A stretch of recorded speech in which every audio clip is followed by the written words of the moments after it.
ថ្ងៃនេះខ្ញុំនឹងនាំអ្នកទាំងអស់គ្នាមករៀនអំពីពណ៌ទាំងអស់គ្នាពណ៌លឿង Yellow.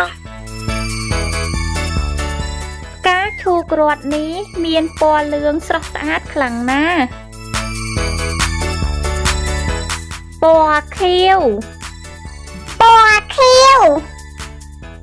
Blue. កន្ទុំរុយពណ៌ខៀវនេះកំពុងតែទុំនៅលើស្លឹកឈើពណ៌ក្រហម Red. ផ្លែស្ទ្រូប៊ឺរីក្រហមស្រស់ល្អណាស់ពណ៌ផ្កាឈូក Pink.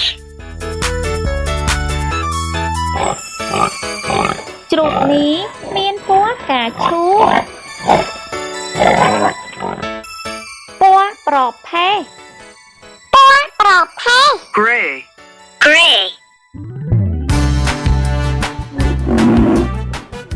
រមៀពណ៌ប្រផេះទាំងពីរនេះកំពុងតែស៊ីស្មៅពណ៌ទឹកក្រូច Orange.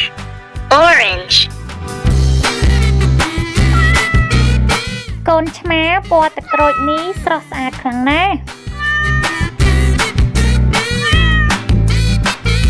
ពណ៌ស្វាយ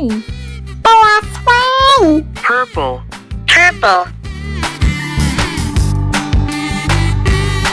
ផ្កានេះមានពណ៌ស្វាយល្អណាស់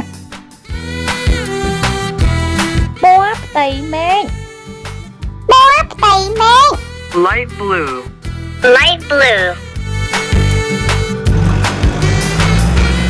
ឡានពណ៌ផ្ទៃមេឃកំពុងតែធ្វើដំណើរ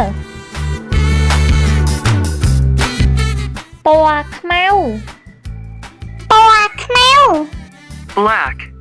Black. ក្របីនេះមានពណ៌ខ្មៅ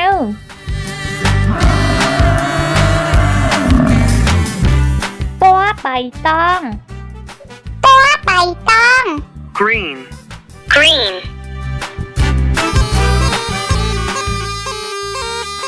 ពណ៌បៃតងនេះធំណាស់ពណ៌ស White. កងានពណ៌សកំពុងចាក់ចំណៃពណ៌ត្នោត Brown.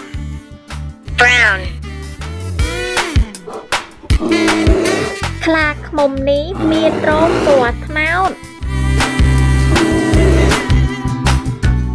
ឥឡូវយើងមករំលឹកអំពីពណ៌ម្ដងទៀត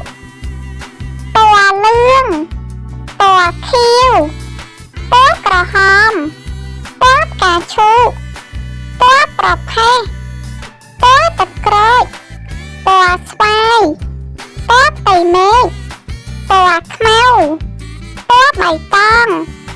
ពណ៌សពណ៌ត្នោត